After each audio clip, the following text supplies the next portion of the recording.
ओम नमो भगवते वासुदेवाय। श्रीमद् भगवद गीता सनातन धर्म का एक दिव्य ग्रंथ जिसमें भगवान श्री कृष्ण ने अर्जुन को धर्म, कर्म और जीवन का अद्भुत ज्ञान प्रदान किया। अध्याय 1 अर्जुन विषाद योग। इस अध्याय में हम जानेंगे महाभारत के युद्ध क्षेत्र की स्थिति, अर्जुन का मानसिक द्वंद्व, कौरवों और पांडवों की सेनाओं का परिचय, अर्जुन द्वारा श्री कृष्ण से मार्गदर्शन मांगना। इस वीडियो में हम समझेंगे श्रीमद् भगवद गीता के प्रथम अध्याय के श्लोक 1 से 22 तक।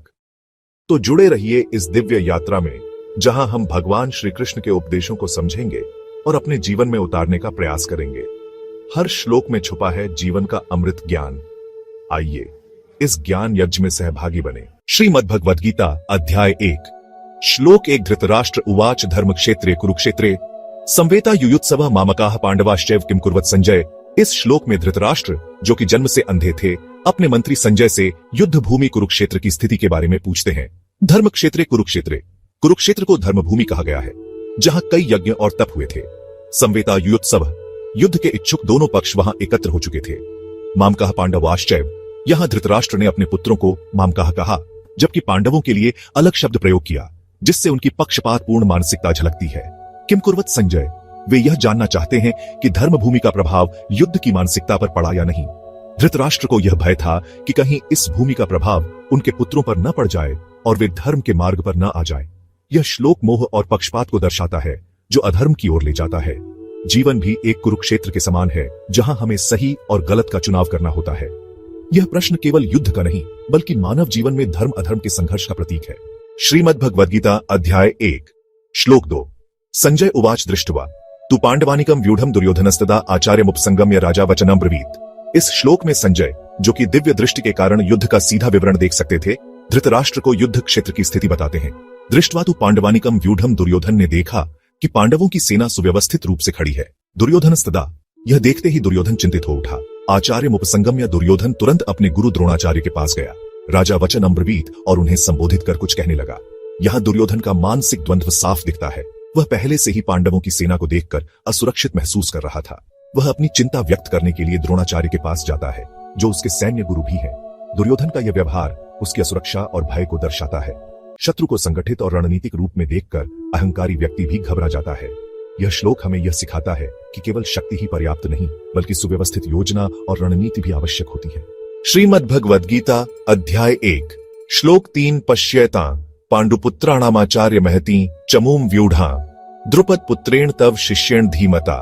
इस श्लोक में दुर्योधन अपने गुरु द्रोणाचार्य को पांडवों की विशाल सेना की ओर देखने के लिए कहता है। पश्य एता, देखिए इस महान सेना को। दुर्योधन अपने गुरु का ध्यान पांडवों की संगठित सेना की ओर आकर्षित कर रहा है। पांडुपुत्राणाम महती चमूम, यह सेना पांडवों की है और बहुत ही विशाल और प्रभावशाली दिख रही है। व्यूढ़ान द्रुपद पुत्रेण, इस सेना को पांडवों के सेनापति धृष्टद्युम्न, जो कि द्रुपद के पुत्र हैं, ने रणनीतिक ढंग से व्यवस्थित किया है। तव शिष्येण धीमता, यह एक विशेष रूप से ध्यान देने योग्य बात है कि धृष्टद्युम्न द्रोणाचार्य का ही शिष्य था, लेकिन अब वह अपने ही गुरु के खिलाफ युद्ध में खड़ा है। यहां दुर्योधन की चिंता साफ झलकती है। वह यह इंगित करता है कि गुरु द्रोण के अपने ही शिष्य ने इस युद्ध में पांडवों की सेना को कुशलतापूर्वक संगठित किया है। यह कूटनीतिक और मनोवैज्ञानिक दबाव बनाने का प्रयास भी हो सकता है, जिससे द्रोणाचार्य के मन में पांडवों के प्रति कोई दुर्भावना उत्पन्न हो। युद्ध केवल बाहरी रणनीति से नहीं, बल्कि मानसिक दृढ़ता से भी लड़ा जाता है। जो हमारे शिक्षक होते हैं, उनके ज्ञान का उपयोग सही दिशा में करना ही बुद्धिमानी है। यह श्लोक हमें यह सिखाता है कि केवल गुरु से शिक्षा प्राप्त करना ही पर्याप्त नहीं, बल्कि उसे सही मार्ग पर उपयोग करना भी उतना ही महत्वपूर्ण है।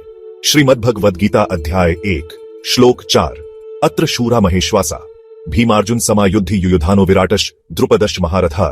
इस श्लोक में दुर्योधन पांडवों की सेना में उपस्थित वीरों का वर्णन कर रहा है। वह अपने गुरु द्रोणाचार्य को बताता है कि पांडवों की सेना में कई महान धनुर्धर, महेश्वास और युद्ध में सक्षम योद्धा उपस्थित हैं। अत्र शूरा, यहाँ पांडवों की सेना में बहुत से पराक्रमी योद्धा हैं। महेश्वासा, ये सभी महान धनुर्धर हैं जो धनुष और बाण चलाने में अत्यंत निपुण हैं। भीमार्जुन समायुद्ध, यह योद्धा युद्ध में भीम और अर्जुन के समान शक्तिशाली हैं। दुर्योधन जानता था कि भीम और अर्जुन सबसे बड़े युद्ध नायक हैं, इसलिए वह अपने गुरु को यह दिखाने का प्रयास कर रहा है कि पांडवों की सेना भी कमजोर नहीं है। युयुधानः विराटश्च द्रुपदश्च महारथः युयुधान सात्यकी श्री कृष्ण के प्रिय मित्र और योद्धा। विराट मत्स्य देश के राजा जिन्होंने पांडवों को अज्ञातवास में शरण दी थी। द्रुपद पांचाल देश के राजा और धृष्टद्युम्न एवं द्रौपदी के पिता। दुर्योधन यह समझाने की कोशिश कर रहा है कि पांडवों की सेना केवल संख्या में ही नहीं बल्कि युद्ध कौशल में भी अत्यंत बलशाली है। श्रीमद् भगवद गीता अध्याय 1 श्लोक 5। धृष्टकेतुश्चेकितानः काशीराजश्च वीर्यवान पुरुजित कुंती भोजश्च शैब्यश्च नरपुंगवः। इस श्लोक में दुर्योधन पांडवों की सेना के अन्य महायोद्धाओं का वर्णन कर रहा है। वह अपने गुरु द्रोणाचार्य को यह बताने का प्रयास कर रहा है कि पांडवों की ओर से कई पराक्रमी राजा और वीर योद्धा युद्ध के लिए तैयार हैं। धृष्टकेतु चेदी देश के राजा शिशुपाल के पुत्र थे। वे एक शक्तिशाली योद्धा और पांडवों के प्रति निष्ठावान थे। चेकितानः यह वृष्णि वंश के महान योद्धा थे जो श्री कृष्ण की सेना से आए थे और पांडवों के पक्ष में युद्ध कर रहे थे। काशी राजा काशी के राजा जो अत्यंत वीर और पराक्रमी योद्धा थे। पुरुजित और कुंती भोज ये दोनों मातृकुल से पांडवों के संबंधी थे। कुंती भोज पांडवों की माता कुंती के पालक पिता थे। ये भी युद्ध में कुशल थे। शैब्य यह एक वृद्ध परंतु अत्यंत पराक्रमी राजा थे जो धर्म के मार्ग पर चलने वाले थे और पांडवों के प्रति निष्ठावान थे। दुर्योधन द्वारा यह सभी योद्धाओं का उल्लेख करने का मुख्य उद्देश्य गुरु द्रोण को यह दिखाना था कि पांडवों की सेना में केवल अर्जुन और भीम ही नहीं बल्कि अनेक अन्य महान योद्धा भी मौजूद हैं। इस श्लोक से हमें यह सीख मिलती है कि धर्म और न्याय की रक्षा के लिए हर समय योद्धा तैयार रहते हैं। सफलता के लिए केवल बाहरी शक्ति नहीं बल्कि सच्चे और समर्पित सहयोगियों की भी आवश्यकता होती है।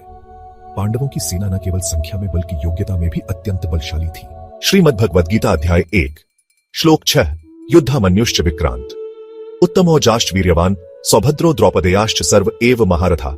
इस श्लोक में दुर्योधन पांडवों की सेना में मौजूद अन्य शक्तिशाली योद्धाओं का वर्णन कर रहा है।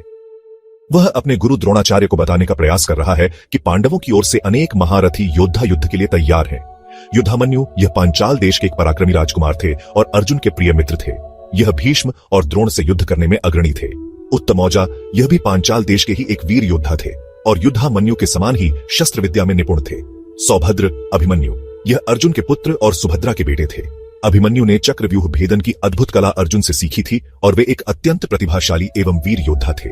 द्रौपदी के 5 पुत्र पांडवों और द्रौपदी के 5 पुत्र प्रतिविंध्य युधिष्ठिर के पुत्र सुतसोम भीम के पुत्र श्रुतकीर्ति अर्जुन के पुत्र शतानीक नकुल के पुत्र श्रुतसेन सहदेव के पुत्र ये सभी शास्त्र विद्या में निपुण और महारथी थे। दुर्योधन यहाँ गुरु द्रोण को यह दिखाने का प्रयास कर रहा है कि पांडवों की सेना न केवल संख्या में अधिक है बल्कि उनकी सेना में सभी महान योद्धा भी शामिल हैं। संगठन में शक्ति होती है, केवल एक योद्धा नहीं बल्कि पूरी सेना के सामूहिक प्रयास से जीत सुनिश्चित होती है। धर्म और सत्य के मार्ग पर चलने वालों को हमेशा योग्य योद्धाओं और सच्चे सहयोगियों का समर्थन मिलता है। इस श्लोक से हमें यह प्रेरणा मिलती है कि शक्ति, बुद्धि और संगठन तीनों का सही उपयोग सफलता की कुंजी है। श्रीमद् भगवद गीता अध्याय 1 श्लोक 7 अस्माकं तु विशिष्टा ये तानिबोध द्विजोत्तम नायका मम सैन्यस्य संख्यार्थम तान ब्रवीमि। तेज श्लोक में दुर्योधन अपने गुरु द्रोणाचार्य से कहता है कि हे द्विजोत्तम श्रेष्ठ ब्राह्मण, अब आप हमारी सेना में जो विशिष्ट और महान योद्धा है उन्हें भी सुनिए। मैं अपने सेना के प्रमुख नायकों के नाम आपको बताने जा रहा हूं। इस श्लोक में दुर्योधन का अहंकार और आत्मविश्वास स्पष्ट रूप से दिखाई देता है। वह यह दर्शाना चाहता है कि पांडवों की सेना में भले ही महान योद्धा है लेकिन उसकी अपनी सेना भी किसी से कम नहीं है। वह अपने महानतम योद्धाओं को गिनवाकर यह संकेत देना चाहता है कि कौरवों की सेना भी युद्ध में विजय प्राप्त करने के लिए पूरी तरह सक्षम है। स्वयं की सेना और शक्ति को पहचानना महत्वपूर्ण है लेकिन यह अहंकार में परिवर्तित नहीं होना चाहिए। किसी भी युद्ध या जीवन के संघर्ष में केवल संख्या नहीं बल्कि नेतृत्व और रणनीति भी मायने रखती है। सच्चा नेतृत्व अपनी शक्ति को पहचानता है लेकिन विनम्रता के साथ। श्रीमद् भगवद गीता अध्याय 1 श्लोक 8 भवान भीष्मश्च कर्णश्च कृपश्च समितिंजय अश्वत्थामा विकर्णश्च सौमदत्तिस्तथैव च। इस श्लोक में दुर्योधन गुरु द्रोणाचार्य को अपनी सेना के शक्तिशाली योद्धाओं के बारे में बताता है। वह कहता है, आप स्वयं द्रोणाचार्य, भीष्म, कर्ण, कृपाचार्य जो युद्ध में विजयी होने वाले हैं, अश्वत्थामा, विकर्ण और सौमदत्ती ये सभी योद्धा हमारी सेना के महानतम नायक हैं। भीष्म पितामह, कौरव सेना के सेनापति, अपराजेय और अजेय योद्धा, कर्ण दानवीर और महान धनुर्धर जिनकी वीरता किसी से कम नहीं, कृपाचार्य महान योद्धा और शस्त्र विद्या के झांता, अश्वत्थामा द्रोणाचार्य के पुत्र, अमर और अद्भुत योद्धा, विकर्ण दुर्योधन का भाई जो न्यायप्रिय भी था, सौमदत्ती भूरिश्रवा वृद्ध और अनुभवी योद्धा जो अपने पराक्रम के लिए प्रसिद्ध थे। इस श्लोक से स्पष्ट होता है कि दुर्योधन अपने योद्धाओं की शक्ति का बखान कर रहा है ताकि वह आत्मविश्वास दिखा सके और द्रोणाचार्य को यह जताने की कोशिश कर रहा है कि उनकी सेना कितनी मजबूत है। संगठन और नेतृत्व की भूमिका किसी भी युद्ध या जीवन के संघर्ष में महत्वपूर्ण होती है। केवल बलशाली योद्धाओं का होना पर्याप्त नहीं, बल्कि उनकी रणनीतिक बुद्धि और संकल्प भी मायने रखता है। दुर्योधन के इन शब्दों से उसके आत्मविश्वास और युद्ध को लेकर उसकी मानसिकता का पता चलता है, लेकिन इसमें थोड़ा अहंकार भी झलकता है। श्रीमद् भगवद गीता अध्याय 1 श्लोक 9 अन्ये च बहव शूरा मदर्थे त्यक्त जीविता नाना शस्त्र प्रहरणा सर्वे युद्ध विशारदा। इस श्लोक में दुर्योधन गुरु द्रोणाचार्य को यह बताता है कि उनकी सेना में केवल भीष्म, कर्ण और कृपाचार्य जैसे महान योद्धा ही नहीं, बल्कि और भी कई वीर योद्धा हैं जो उसके लिए अपने जीवन की आहुति देने को तैयार हैं। इसके अलावा मेरी सेना में ऐसे कई अन्य महान शूरवीर भी हैं जो मेरे लिए अपने जीवन को त्यागने के लिए तत्पर हैं। वे सभी विभिन्न प्रकार के शस्त्रों से सुसज्जित हैं और युद्ध कला में निपुण हैं। अन्य च बहवा शूरा, दुर्योधन संकेत करता है कि कई अन्य वीर योद्धा भी उसके पक्ष में हैं। मदर्थे त्यक्त जीविता, वे सभी उसके लिए अपने प्राण त्यागने तक को तैयार हैं। नाना शस्त्र प्रहरणा, वे भिन्न भिन्न अस्त्र शस्त्रों से सुसज्जित हैं। सर्वे युद्ध विशारदा, सभी योद्धा युद्ध कला में निपुण हैं। यहाँ दुर्योधन अपनी सेना की विशालता और युद्ध कौशल को दर्शाने की कोशिश कर रहा है ताकि वह अपनी आत्मविश्वासहीनता को छिपा सके। किसी भी युद्ध में केवल शस्त्र या बाहुबल ही नहीं, बल्कि मानसिक बल और नैतिकता भी महत्वपूर्ण होती है। सैनिकों का बलिदान तभी सार्थक होता है जब वह धर्म के लिए हो, न कि केवल किसी के व्यक्तिगत स्वार्थ के लिए। दुर्योधन का आत्मविश्वास केवल उसकी सेना की शक्ति पर निर्भर था, जबकि पांडवों का बल अर्जुन के धर्म और श्री कृष्ण की नीति पर था। श्रीमद् भगवद गीता अध्याय 1 श्लोक 10 अपर्याप्तम तदस्माकं बलम भीष्माभिरक्षितम पर्याप्तम त्वेदमेतेषां बलम भीमाभिरक्षितम। इस श्लोक में दुर्योधन अपनी सेना और पांडवों की सेना की तुलना करते हुए कहता है कि हमारी सेना जो भीष्म पितामह द्वारा संरक्षित है वह असीमित और अपराजेय है, जबकि पांडवों की सेना जो भीम द्वारा संरक्षित है सीमित और पराजित करने योग्य है। अपर्याप्तम तदस्माकं बलम भीष्माभिरक्षितम, दुर्योधन का मानना है कि भीष्म की उपस्थिति के कारण उनकी सेना अपराजेय है। पर्याप्तम त्विदमेतेषां बलम भीमाभिरक्षितम, वहीं वह यह भी दर्शाने की कोशिश कर रहा है कि पांडवों की सेना अपेक्षाकृत कमजोर है क्योंकि उसका नेतृत्व भीम कर रहे हैं। यहाँ दुर्योधन का भ्रम स्पष्ट दिखता है। वह अपनी सेना को असीमित और अजेय मान रहा है, लेकिन वास्तविकता यह थी कि आत्मबल और धर्मबल की दृष्टि से पांडवों की सेना कहीं अधिक सशक्त थी। सिर्फ बाह्य शक्ति, सेना, शस्त्र से ही युद्ध नहीं जीते जाते, बल्कि मानसिक दृढ़ता, रणनीति और धर्म का भी बड़ा योगदान होता है। दुर्योधन का आत्मविश्वास केवल संख्या और बाहुबल पर आधारित था, जबकि पांडवों का आत्मबल श्री कृष्ण की नीति और धर्म पर था। भीष्म जैसे महान योद्धा होने के बावजूद कौरवों की सेना अधर्म के मार्ग पर थी, इसलिए उनकी शक्ति व्यर्थ थी। श्रीमद् भगवद गीता अध्याय 1 श्लोक 11 अयनेषु च सर्वेषु यथा भागम वस्थिता भीष्ममेवाभिरक्षन्तु भवन्त। सर्व एव ही इस श्लोक में दुर्योधन अपनी सेना के प्रमुख योद्धाओं को निर्देश देते हुए कहता है, तुम सभी अपने अपने निर्धारित स्थानों पर व्यवस्थित रूप से तैनात रहो और हमारी सेना के सबसे बड़े योद्धा भीष्म पितामह की सुरक्षा करो। अयनेषु च सर्वेषु यथा भागम वस्थिता, दुर्योधन अपनी सेना को आदेश देता है कि वे सभी युद्ध के विभिन्न मोर्चों पर अपनी अपनी भूमिका निभाएं। भीष्ममेवाभिरक्षन्तु भवन्त, सर्व एव ही, वह सभी सैनिकों और सेना नायकों को निर्देश देता है कि वे भीष्म पितामह की रक्षा करें, क्योंकि वह कौरवों की सबसे बड़ी ताकत है। यहाँ दुर्योधन की चिंता स्पष्ट रूप से दिखती है। उसे यह एहसास है कि यदि भीष्म कमजोर पड़ते हैं या घायल हो जाते हैं तो उसकी सेना के शीय उत्साह पर बुरा प्रभाव पड़ेगा। इसलिए वह अपनी पूरी सेना को भीष्म की रक्षा के लिए तैनात करने का आदेश देता है। युद्ध में नेतृत्व और मनोबल का बड़ा महत्व होता है। दुर्योधन जानता था कि भीष्म की उपस्थिति उसकी सेना को संबल देती है, इसलिए वह उनकी सुरक्षा को सर्वोपरि मानता है। सिर्फ बाहरी शक्ति और संख्या से युद्ध नहीं जीता जाता, बल्कि सही रणनीति और मानसिक दृढ़ता भी आवश्यक होती है। कभी कभी एक व्यक्ति पूरे समूह की प्रेरणा का केंद्र होता है, और यदि वह कमजोर पड़ जाए तो पूरी सेना का मनोबल गिर सकता है। श्रीमद् भगवद गीता अध्याय 1 श्लोक 12 तस्य संजनयन् हर्षम कुरुवृद्ध पितामह सिंहनादम विनद्योच्चय शंखम दध्मो प्रतापवान। इस श्लोक में बताया गया है कि भीष्म पितामह, जो कौरवों के सबसे वरिष्ठ और शक्तिशाली योद्धा हैं, युद्ध की शुरुआत में अपने शंखनाद के माध्यम से कौरव सेना का उत्साह बढ़ाते हैं। तस्य संजनयन् हर्षम, दुर्योधन को प्रसन्न करने के लिए कुरुवृद्ध पितामह, कौरव वंश के सबसे वरिष्ठ योद्धा भीष्म पितामह, सिंहनादम विनद्योच्चय, सिंह के समान गर्जना करते हुए, शंखम दध्मो प्रतापवान, प्रतापी भीष्म ने अपने शंख को ऊंचे स्वर में बजाया। भीष्म का शंखनाद कौरवों को यह विश्वास दिलाने के लिए था कि उनकी सेना अजेय है और युद्ध के लिए पूरी तरह तैयार है। शंखनाद सिर्फ युद्ध की घोषणा नहीं, बल्कि वीरता, जोश और ऊर्जा का प्रतीक है। युद्ध से पहले आत्मविश्वास और मनोबल बनाए रखना बहुत जरूरी होता है, और भीष्म ने अपने शंखनाद से कौरव सेना को उत्साहित किया।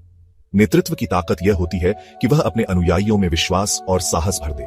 भीष्म पितामह ने यही किया। श्रीमद्भगवद गीता अध्याय 1 श्लोक 13 तत् शंखाश्च भैर्यश्च पणवानक गोमुखा सहसैवाभ्यहन्यन्त स शब्दस्तु मूलो भवत्। इस श्लोक में युद्ध भूमि का अद्भुत वर्णन किया गया है, जहां विभिन्न वाद्य यंत्रों की ध्वनि से पूरा कुरुक्षेत्र गूंज उठा। ततः शंखाश्च भैर्यश्च, इसके बाद शंख और भेरी बड़ी युद्ध ड्रम बजाई गई। पणवानक गोमुखा, पणव आनक छोटे नगाड़े और गोमुख विशेष युद्ध वाद्य भी बजाए गए। सहसैवाभ्यहन्यन्त, ये सभी वाद्य यंत्र एक साथ बज उठे। स शब्दस्तु मूलो भवत्, इनकी ध्वनि इतनी तीव्र थी कि चारों ओर गूंज उठी। यह दृश्य दिखाता है कि युद्ध की शुरुआत कैसी भव्य और जोश से भरी हुई थी। वाद्य यंत्रों की गूंज ने योद्धाओं का उत्साह बढ़ाया और दोनों पक्षों को युद्ध के लिए तैयार कर दिया। महाभारत का युद्ध मात्र हथियारों से नहीं, बल्कि मनोबल और आत्मविश्वास से भी लड़ा गया था। शंखनाद और वाद्य यंत्रों की ध्वनि सिर्फ शोर नहीं, बल्कि ऊर्जा, जोश और वीरता का प्रतीक होती है। युद्ध में जाने से पहले मानसिक और भावनात्मक रूप से तैयार होना बहुत जरूरी होता है। श्रीमद्भगवद गीता अध्याय 1 श्लोक 14 तत् श्वेतैर्हयैर्युक्ते महति स्यन्दने स्थितो माधव पांडवश्चैव दिव्यो शंखो प्रदद्मतु। इस श्लोक में भगवान श्री कृष्ण और अर्जुन के दिव्य शंखनाद का उल्लेख किया गया है, जो युद्ध की गंभीरता को और अधिक बढ़ा देता है। ततः श्वेतैर्हयैर्युक्ते, इसके बाद श्वेत घोड़ों से युक्त रथ पर बैठे हुए, महति स्यन्दने स्थितो, एक विशाल और दिव्य रथ में स्थित, माधव पांडवश्चैव, श्री कृष्ण, माधव और अर्जुन पार्थ, दिव्यो शंखो प्रदद्मतु, दोनों ने अपने दिव्य शंख बजाए। यह शंखनाद युद्ध के औपचारिक आरंभ की घोषणा थी और इसके माध्यम से भगवान श्री कृष्ण और अर्जुन ने अपनी उपस्थिति और आत्मविश्वास को दर्शाया। भगवान श्री कृष्ण अर्जुन के सारथी के रूप में उनका मार्गदर्शन कर रहे थे, जो यह दर्शाता है कि सही नेतृत्व कितना महत्वपूर्ण होता है। श्वेत घोड़े शुद्धता और दिव्यता के प्रतीक हैं, जो यह दर्शाते हैं कि धर्म की रक्षा के लिए यह युद्ध लड़ा जा रहा था। शंखनाद केवल एक ध्वनि नहीं थी, बल्कि आत्मबल, विजय और युद्ध की घोषणा का प्रतीक था। श्रीमद्भगवद गीता अध्याय 1 श्लोक 15 पांचजन्यम ऋषिकेशो देवदत्तम धनंजय पौंड्रम दधमो महाशंखम भीमकर्मा वृकोदर। इस श्लोक में पांडवों द्वारा युद्ध के प्रारंभ में बजाए गए शंखों का वर्णन किया गया है। पांचजन्यम ऋषिकेशो, भगवान श्री कृष्ण, जो ऋषिकेश इंद्रियों के स्वामी कहलाते हैं, ने पांचजन्य नामक शंख बजाया। देवदत्तम धनंजय, अर्जुन, जिन्हें धनंजय धन्य और विजयी कहा जाता है, ने देवदत्त नामक शंख बजाया। पौंड्रम दधमो महाशंखम भीमकर्मा वृकोदर, महाबली भीम, जो अपने पराक्रम के लिए प्रसिद्ध हैं, ने पौंड्र नामक विशाल शंख बजाया। इन शंखों की ध्वनि ने महाभारत युद्ध के प्रारंभ की घोषणा कर दी और पांडवों के आत्मविश्वास को प्रदर्शित किया। हर योद्धा का अपना प्रतीक होता है और इन शंखों का विशेष महत्व था। शंखनाद केवल युद्ध का संकेत नहीं, बल्कि आत्मबल और विजय की भावना को जागृत करने वाला था। श्री कृष्ण का पांचजन्य शंख पूरे धर्म युद्ध के मार्गदर्शन का प्रतीक था। श्रीमद्भगवद गीता अध्याय 1 श्लोक 16 अनंत विजय राजा कुंती पुत्रो युधिष्ठिर नकुल सहदेवश सुघोषमणि पुष्पको। इस श्लोक में पांडवों के अन्य 3 भाइयों युधिष्ठिर, नकुल और सहदेव द्वारा बजाए गए शंखों का उल्लेख किया गया है। अनंत विजय राजा कुंती पुत्रो युधिष्ठिर, धर्मराज युधिष्ठिर, जो अपनी सत्यनिष्ठा और धर्मपरायणता के लिए प्रसिद्ध थे, ने अनंत विजय नामक शंख बजाया। नकुल सहदेवश्च सुघोषमणि पुष्पको, नकुल ने सुघोष और सहदेव ने मणिपुष्पक नामक शंख बजाया। इन शंखों की ध्वनि ने पांडवों के साहस, उत्साह और अडिग निश्चय को दर्शाया। हर योद्धा की पहचान उसकी तैयारी और आत्मविश्वास से होती है। शंखध्वनि न केवल युद्ध की घोषणा थी, बल्कि आत्मबल और विजय की अभिव्यक्ति भी थी। युधिष्ठिर का अनंत विजय यह दर्शाता है कि धर्म की सदा विजय होती है। श्रीमद्भगवद गीता अध्याय 1 श्लोक 17 काश्यश्च परमेश्वास शिखंडी च महारथ धृष्टद्युम्नो विराटश सात्यकिश्चा पराजित। इस श्लोक में उन महान योद्धाओं का वर्णन किया गया है जो पांडवों की सेना में थे और जो युद्ध में महत्वपूर्ण भूमिका निभाने वाले थे। काश्यश्च परमेश्वास, काशी का राजा जो अत्यंत कुशल धनुर्धर था। शिखंडी च महारथ, शिखंडी जो एक महान योद्धा, महारथी था और भीष्म के वध में मुख्य भूमिका निभाने वाला था।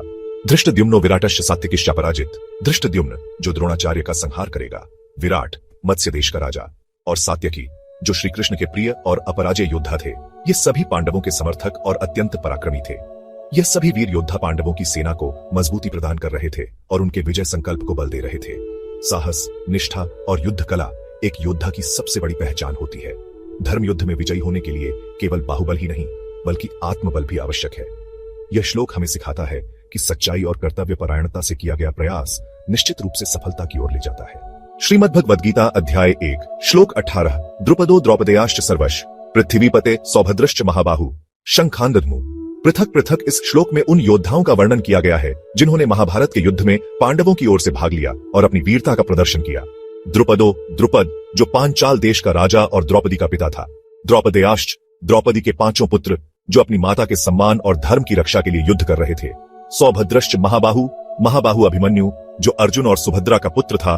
अद्वितीय योद्धा और चक्रव्यूह भेदन का विशेषज्ञ शंखांदद्मु पृथक पृथक, इन सभी वीरों ने अपने अपने शंख बजाए, जिससे युद्ध भूमि में उत्साह और जोश भर गया। इस श्लोक से स्पष्ट होता है कि धर्म युद्ध में शामिल योद्धा केवल व्यक्तिगत स्वार्थ के लिए नहीं, बल्कि धर्म और न्याय की रक्षा के लिए संघर्ष कर रहे थे। सच्चे धर्म युद्ध में संपूर्ण परिवार और समाज का योगदान होता है। धर्म और न्याय की रक्षा के लिए जीवन समर्पित करना ही सच्ची वीरता है। संघर्ष के समय आत्मबल और संकल्प शक्ति आवश्यक होती है।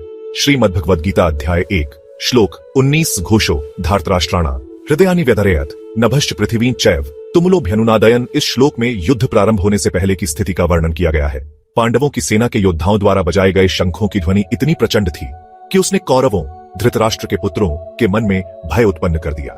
सघोष, यह ध्वनि शंखनाद की थी जो पांडवों और उनकी सेना ने युद्ध की शुरुआत में की थी। धार्तराष्ट्राणा हृदयानि व्यधार्यत, इस ध्वनि ने कौरवों के हृदयों में भय भर दिया। नभश्च पृथ्वीं चैव तुमुलोभ्यनुनादयन, यह घोष इतना तीव्र था कि उसने आकाश और पृथ्वी को गुंजायमान कर दिया। इस श्लोक से यह स्पष्ट होता है कि सच्चाई के पक्ष में खड़े योद्धाओं का आत्मबल और साहस ही शत्रु को मानसिक रूप से पराजित कर सकता है। युद्ध केवल बाहुबल से नहीं, आत्मबल से भी जीता जाता है। धर्म और न्याय की रक्षा के लिए साहस और आत्मविश्वास आवश्यक है। जब सच्चाई के लिए संघर्ष किया जाता है तो उसका प्रभाव संपूर्ण सृष्टि पर पड़ता है। श्रीमद्भगवद्गीता अध्याय 1 श्लोक 20 अथ व्यवस्थितान् दृष्ट्वा धार्तराष्ट्रान् कपिध्वज प्रवृत्ते शस्त्र संपाते धनुरुद्यम्य पांडव। इस श्लोक में अर्जुन के युद्ध के लिए तैयार होने का वर्णन किया गया है। जब कौरवों की सेना पूरी तरह से युद्ध के लिए तैयार हो गई और युद्ध प्रारंभ होने ही वाला था, तब अर्जुन ने अपना धनुष उठा लिया। अथ व्यवस्थितान् दृष्ट्वा, जब अर्जुन ने कौरवों की सेना को युद्ध के लिए व्यवस्थित और तैयार देखा। धार्तराष्ट्रान्, धृतराष्ट्र के पुत्र अर्थात कौरवों को। कपिध्वज, अर्जुन का एक विशेषण, क्योंकि उनके रथ पर हनुमान जी कपि का ध्वज लहरा रहा था। प्रवृत्ते शस्त्र संपाते, जब युद्ध शुरू होने की स्थिति आ गई और दोनों सेनाएं एक दूसरे पर शस्त्र चलाने ही वाली थीं।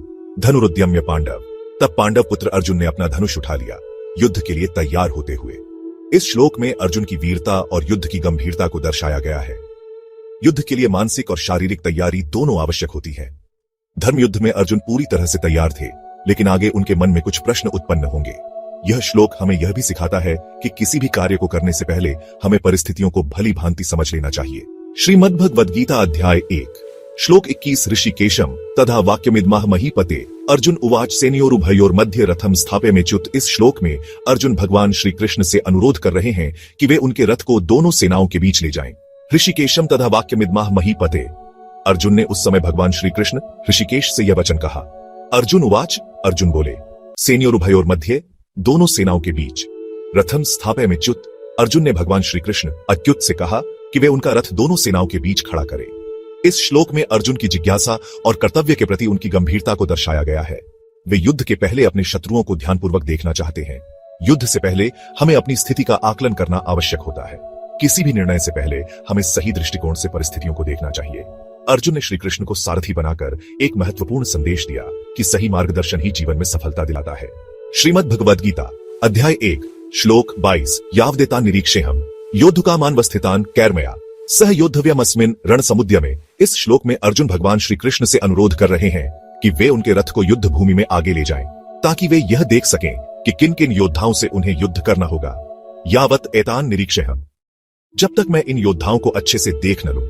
योद्धुकामानवस्थितान्, जो युद्ध करने के लिए खड़े हैं। कैर्मया सह योद्धव्यमस्मिन् रणसमुद्यमे, इस युद्ध के प्रयास में मुझे किन से युद्ध करना होगा। अर्जुन किसी भी निर्णय से पहले पूरी स्थिति को समझना चाहते हैं। यह एक योद्धा की मानसिकता को दर्शाता है, जहां वे पहले अपनी शक्ति और शत्रु की शक्ति का आकलन करना चाहते हैं। कोई भी कार्य शुरू करने से पहले हमें परिस्थितियों का मूल्यांकन करना चाहिए। रणनीति और सही दृष्टिकोण सफलता के लिए आवश्यक है। यह श्लोक हमें यह सिखाता है कि आत्मनिरीक्षण और स्थिति का उचित विश्लेषण करके ही हम सही निर्णय ले सकते हैं।